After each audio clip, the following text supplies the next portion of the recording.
Hello and welcome to another modelling video. This is Alan from the mokanaman at YouTube with another modelling review. Today we're going to be building and looking at the Gundam build fighters Gundam X Maoh in 1:144 high grade scale. During the Christmas period, Hobbyco and Bandai sent me a pre-production version of this kit. It came officially wrapped in a plastic bag, stickers, runners, no box, no instructions. These are the very early releases that are pretty much straight off the printing press and in my hand for supposed reviewing or whatnot. The Hobbyco Australia hosted Gundam Forum website did a Gundam Builders Fighters group build, and I've entered this kit to that, all finished of course by now. 8 large runners, all multicoloured, clear piece, polycaps, and what I suspect some ABS parts for the rear gun joints. The stickers, even though handy for some of the effects, especially the wing reflective mirror binders, won't be using any of it. I feel the blue is completely off to the original box art or animation art. Now, being my first build fighters high grade, I jumped straight into it. Like the assembly, general engineering and colour separation, very well done. Few seam lines nonetheless. The backpack did confuse me a bit in the instructions. I advised to have a good read of that because instead of using polycaps it recommends these ABS bits. I just salvaged some 1 type or 7 type polycaps from another kit. My only letdown, that I didn't quite like that much, is the eyes are too sunken into the head. Once painted they're not going to really pop too much. The V-fin is overly fat. I've trimmed it and done a little video about that. Look forward to it. The location of the joints, overall articulation, very well done. The polycaps don't intrude too much where it does affect your painting. Very HGBF in quality terms. I'm definitely enjoying it at this stage and will invest in more. A white Gundam, and the interesting part is there's a slight variation of this kit being the standard Gundam X. A lot of seam lines down the length of the legs, thighs, arms, whatnot. That takes a little bit of time to remove, though time taken to do that is well worth the results, being a white painted, lots of panel line, lots of detailed subject. I advise with these fine cavities, which sort of do become visible on the side of the legs and at the top of the legs are visible. I filled it with a tiny bit of putty.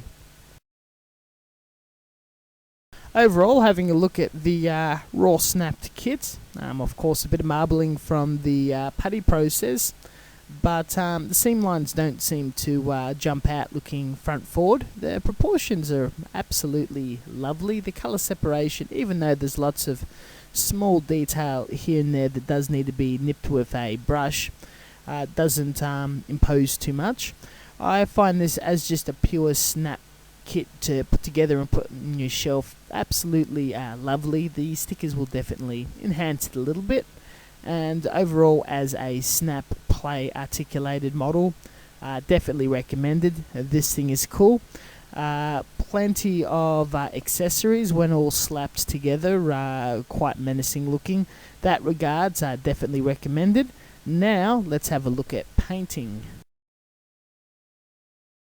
Now there is being a very colourful Gundam thing, lots of bright separated colours. Put them all in their small camps, cleaned, masked off of little holes, peg holes, polycaps removed, making sure there's no fitting problems, especially the chest assembly, that's all tight and a bit tricky.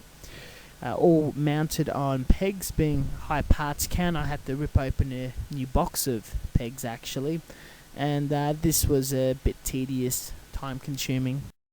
Later on, through research of lineup, looking at the anime, one or two of the parts are slightly the wrong colour and they're conflicting in the animation, the box art, what they're currently coloured here, and quite a bit to hand paint that I can't get my hands on. But everything managed to be organised as such.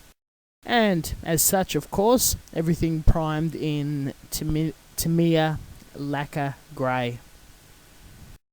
A quick rundown of paints, Mr. Hobby lacquers, which are now currently available by Australian paint suppliers, was used as closely as possible to out-of-the-box designs. I didn't do much or any modifications at all. White bits were first painted black and pre-post shaded and off-white for quite a dirty, weathered, battle-tired tournament fighting effect. Multiple other effects applied, we'll explain later. Many levels of weathering, top coating, whatnot. But all came down together to a very satisfying finish. The whole kit was snapped, assembled with PVA, gluing everything down permanently not to fall apart or cause me any grief later on down the track in weight or posability. And this, my friends, is the finished result. Very proud of this. One of the longest and best attempts I've had at painting. Very careful at the selection of colours. Hand painting the very tiny bits once broken up and on the skewers was very time consuming. Followed by a enamel clear coat. All the panel lines done with sludge washing, pin washing, matte coated, and finer pigment weathering done around the feet and exhaust areas. The wings was painted with Outclad and Mr. Crystal Colour Blue Pearlescent paint, very heavily painted on that for the colour shifting effect. A very thick clear on that, being all masked of course. That part's glossy, the rest is dead flat. Normally I'm not a big fan of the standard RX-78 frame or the RX-78 traditional Gundam major white, blue, red, yellow effect in the proportions they are. Something draws my attention to the Gundam X. I think it's very cool, but they've never really had decent model kits out until now. Build fighters and the character Maoh made me interested in jumping onto this, and then practically having the kit given to me. Absolute dream relationship in paradise. Aside from not liking those colour schemes, absolutely hate painting large surfaces of whites and being expected to detailing it, though very comfortable with the concept of pre-post shading. And yeah, just can't be more happy how this piece has definitely come out. All that set aside, hope you guys enjoyed this video and build. Thank you very much for watching, and as always, until next time, a lot more reviews, tutorials, and interesting content to be posted on this channel weekly. See you guys next time.